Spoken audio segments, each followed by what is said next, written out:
আর আমি আপনার মিত্র, আমি আপনার পুত্র মাতা।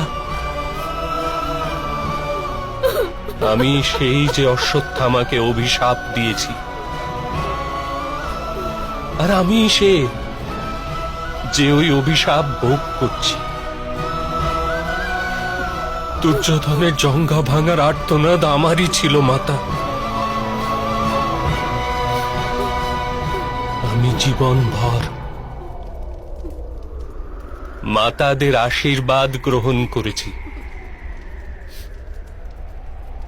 তাই আজ আমি বাসুদেব কৃষ্ণ মাতার অভিশাপকেও স্বীকার করলাম। আমি আপনাকে কথা দিচ্ছি মাতা, যখন আমার বংশনাশের সময় আসবে, তখন আমি প্রথম সুদর্শন চক্র দ্বারা প্রহার করব। না না না, এত ভয়ঙ্কর অভিশাপ কি করে আমার মুখ থেকে নিঃসৃত হলো? না মাতা, আপনার কোনো দোষ ছিল না।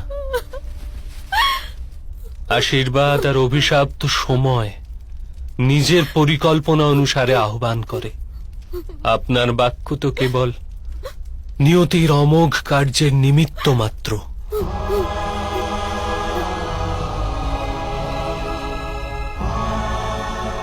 যাদবদের বিনাশও অনিবার্যই।